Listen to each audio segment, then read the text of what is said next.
नमस्कार दोस्तों, अगर आप अभी श्री विष्णु भगवान के भक्त मानते हैं तो इस वीडियो को जरूर देखें। इस वीडियो में आपको श्री विष्णु भगवान की व्रत कथा जानने को मिलेगी। ब्रह्मा, विष्णु और महेश में से सर्वश्रेष्ठ कौन है? तो आइए शुरुआत करते हैं। एक समय की बात है जब ऋषि मुनियों ने यह जानने का निर्णय लिया कि त्रिदेवों यानी ब्रह्मा, विष्णु और महेश में से सर्वश्रेष्ठ कौन है। इस बात का पता लगाने की जिम्मेदारी भृगु ऋषि को दी गई। भृगु ऋषि इस बात का पता लगाने के लिए सबसे पहले ब्रह्मा लोक गए और वहां पहुंचकर ब्रह्मा देव की परीक्षा लेने लगे। उन्होंने सीधे क्रोध में पूछा, आपने मुझे प्रणाम क्यों नहीं किया? ये सुनते ही ब्रह्मा देव को गुस्सा आ गया। उन्होंने झल्लाते हुए पूछा, क्या एक पुत्र अपने पिता से श्रेष्ठ हो गया है जो उसे मुझे प्रणाम करना होगा? ये सुनने के बाद भृगु ऋषि उनसे कहते हैं कि मैं तो आपकी परीक्षा ले रहा था और आप मुझ पर क्रोधित हो गए। इतना कहकर भृगु ऋषि वहां से सीधे कैलाश चले गए। वहां जाकर वो नंदी से कहते हैं कि मुझे शिव जी से मिलना है। नंदी ने ऋषि को जवाब देते हुए कहा, मैं भगवान शिव का ध्यान भंग नहीं कर सकता है। ऐसा करने पर भोलेनाथ क्रोधित होंगे। नंदी का जवाब सुनकर भृगु ऋषि खुद ही शिव जी के ध्यान को भंग कर देते हैं।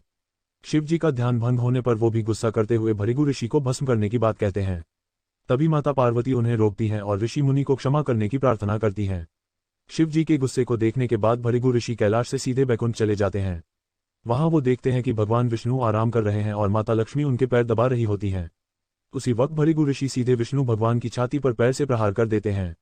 इस प्रहार से भगवान विष्णु की नींद खुल जाती है और वो भृगु ऋषि से प्यार से पूछते हैं, हे ऋषिव, मेरे कठोर शरीर से कहीं आपके कोमल पैर को चोट तो नहीं लगी? अगर लगी होगी तो मुझे क्षमा कर दें। ये सुनते ही ऋषि प्रसन्न हो जाते हैं और समझ जाते हैं कि भगवान विष्णु ही त्रिदेवों में सर्वश्रेष्ठ हैं। माँ लक्ष्मी भी ये सब होते हुए देखती हैं। वो गुस्से में कहती हैं, नाथ, उन्होंने आपको पैर से मारा और आप इस तरह प्रेम भाव दिखा रहे हैं। क्रोध में वो भगवान विष्णु को छोड़कर बैकुंठ से सीधे धरती चली जाती हैं और महाराष्ट्र के कोल्हापुर में रहने लगती हैं। माता लक्ष्मी के बैकुंठ छोड़कर चले जाने पर भगवान विष्णु को लगता है कि उनका सम्मान और संपत्ति नष्ट हो गई है। इसी वजह से उनका मन काफी अशांत रहने लगा। फिर वो माता लक्ष्मी की तलाश में धरती चले जाते हैं। धरती जाकर भगवान विष्णु श्रीनिवास नामक व्यक्ति बनकर माता लक्ष्मी को ढूंढने लगते हैं। माता लक्ष्मी को ढूंढते ढूंढते वो वेंकटाचल पर्वत क्षेत्र में स्थित बकुलामाई के आश्रम पहुंच जाते हैं।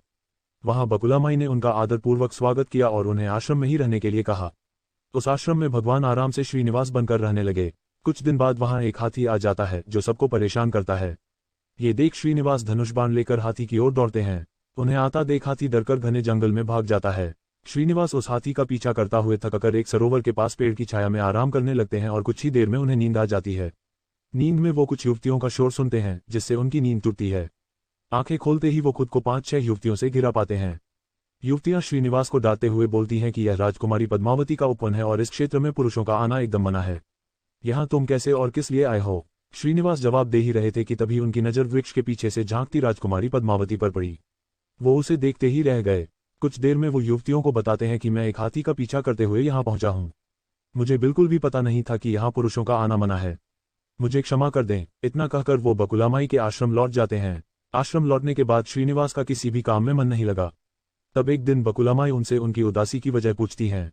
उदास होकर श्रीनिवास पद्मावती के बारे में उन्हें बताते हैं और कहते हैं कि मैं उसके बिना नहीं रह पाऊंगा। बकुलामाई उन्हें कहती है कि ऐसा सपना न देखिए जो पूरा न हो सके। वह एक प्रतापी राजा चोल नरेश आकाशराज की बेटी है और आप एक आश्रम में रहने वाले कुलवगोत्रहीन युवक हैं। कुछ देर सोचने के बाद श्रीनिवास कहते हैं कि माँ, एक तरीका है, बस आपको मेरा साथ देना होगा। बकुलामाई श्रीनिवास का प्यार देखकर हाँ कह देती हैं। दूसरे दिन श्रीनिवास ज्योतिष विद्या में निपुण औरत का वेश धारण करके राजा आकाश के नगर नारायणपुर पहुंचते हैं। उनकी विद्या की वजह से हर तरफ उनकी चर्चा होने लगती है। होते होते एक दिन राजा ने उन्हें अपनी बेटी पद्मावती का हाथ देखने के लिए श्रीनिवास को अपने महल बुलवाया। वहां पहुंचकर उन्होंने राजकुमारी के हाथों की रेखा देखी और कहा कि कुछ दिन पहले एक युवक से वन में तुम्हारी मुलाकात हुई होगी। पद्मावती ने जवाब में हाँ कहा। महिला बने श्रीनिवास ने कहा कि उसी युवक के साथ तुम्हारा विवाह होगा। तभी पद्मावती की मां धरना देवी उनसे पूछती है कि यह कैसे होगा।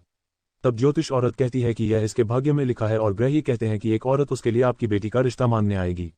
2 दिन बीतने के बाद बकुलामाई एक तपस्विनी बनकर राजमहल गई और अपने युवा पुत्र के लिए पद्मावती के रिश्ते की बात की। तभी राजा आकाश बकुलामाई को पहचान जाते हैं और उनसे पूछते हैं कि वह युवक कौन है। बकुलामाई उन्हें श्रीनिवास के बारे में बताते हुए कहती हैं कि वह चंद्रवंश में जन्मा हुआ लड़का है जो मेरे आश्रम में रहता है और मुझे मां मानता है। राजा उनकी बात सुनने के बाद बकुलामाई से सोचने के लिए कुछ दिन मांगते हैं। फिर राजा ने अपने राजपुरोहित को बुलाकर इस बारे में चर्चा की। सब कुछ जानने के बाद राजपुरोहित श्रीनिवास के बारे में पता लगाने में जुट जाते हैं। श्रीनिवास के बारे में अच्छे से पता करके वह राजा को कहते हैं कि महाराज, उसमें भगवान विष्णु के समान गुण हैं और आपकी पुत्री लक्ष्मी जैसी है। ऐसे में यह वर आपकी पुत्री के लिए सुयोग्य है। ये सुनकर राजा तुरंत बकुलामाई के आश्रम में अपनी स्वीकृति के साथ विवाह की लग्न पत्रिका भिजवा देते हैं। श्रीनिवास और बकुलामाई को राजा की मंजूरी से जितनी खुशी हुई उतनी ही चिंता होने लगी। दोनों के मन में होता है कि उनके पास शादी कराने के लिए पर्याप्त धन नहीं है और न ही विवाह के बाद लड़की के रहने के लिए घर।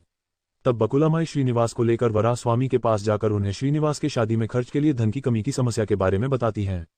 तब वराह स्वामी 8 दिक्पाल का आवाहन करते हैं। तभी वहां ब्रह्मा, शंकर, इंद्र, कुबेर आदि देवता प्रकट हो जाते हैं। फिर वराह स्वामी श्रीनिवास से कहते हैं कि तुम खुद ही इन्हें अपनी समस्या के बारे में बताओ।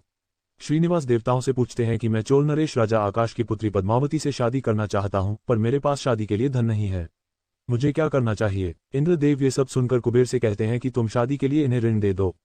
जवाब में कुबेर बोलते हैं कि मुझे ऋण देने में कोई परेशानी नहीं है, बस ये सुनिश्चित कर दीजिए कि मुझे धन वापस कब और किस तरह से मिलेगा। तब श्रीनिवास ने कहा, आप चिंता न कीजिए कुबेर देव, मैं कलयुग के अंत तक पूरा ऋण चुका दूंगा। फिर कुबेर ने देवताओं को साक्षी रखकर श्रीनिवास को ऋण दे दिया। उन पैसों से वह पद्मावती से बड़े धूमधाम के साथ शादी करते हैं। तभी उनकी शादी की सूचना लेकर नारद जी कोल्हापुर पहुंच जाते हैं और मां लक्ष्मी को सारी बातें बता देते हैं। जैसे ही माता लक्ष्मी को पता चलता है कि विष्णु जी ने श्रीनिवास बनकर पद्मावती से शादी करके वेंकटाचल पर्वत पर रह रहे हैं, तो वह उदास हो जाती हैं। कुछ ही देर में वो सीधे विष्णु भगवान से मिलने के लिए वेंकटाचल पहुंच जाती हैं। वहां वो देखती हैं कि पद्मावती बड़े प्यार से श्रीनिवास की सेवा कर रही है। मां लक्ष्मी से रहा नहीं जाता और वो उन्हें भला बुरा कहने लगती हैं। आखिर में वो पद्मावती को बताती हैं कि ये श्रीनिवास नहीं बल्कि मेरे पति विष्णु हैं। तुमने इनसे कैसे विवाह कर लिया? फिर माता लक्ष्मी और पद्मावती के बीच बहुत देर तक वाद विवाद होने लगता है। ये सब देखकर श्रीनिवास को बहुत दुख हुआ और वो वहां से थोड़ा पीछे हटकर एक पत्थर की मूर्ति बन जाते हैं। माता लक्ष्मी और पद्मावती दोनों ये देखकर बहुत परेशान हो जाती हैं और कहती हैं कि अब श्रीनिवास किसी के नहीं रहे। तभी मूर्ति से आवाज आती है, देवियों मैं हमेशा इस स्थान पर रहूंगा और मुझे लोग वेंकटेश्वर स्वामी के नाम से जानेंगे। मैं यहाँ रहकर अपने भक्तों की इच्छा पूरी करता रहूंगा। साथ ही मुझे चढ़ाए जाने वाले धन के माध्यम से मैं कुबेर का कर्ज व ब्याज चुकाता रहूंगा। बस अब तुम दोनों झगड़ा करना बंद कर दो। इतना सुनने के बाद माता लक्ष्मी और पद्मावती उनसे क्षमा मांगती हैं। फिर माता लक्ष्मी कोल्हापुर जाकर महालक्ष्मी की मूर्ति और पद्मावती तिरुनाचुर में शिला विग्रह बन जाती हैं। यही कारण है कि तिरुपति विराजमान वेंकटेश्वर स्वामी के दर्शन के लिए भक्तों से चंदन, धूप, फूल और मिठाई नहीं बल्कि धन लिया जाता है। कहानी से सीख। विष्णु भगवान की कथा से 2 सीख मिलती है। पहली यह कि विनम्र भाव से ही व्यक्ति श्रेष्ठ कहलाता है। दूसरी यह कि क्रोध में आग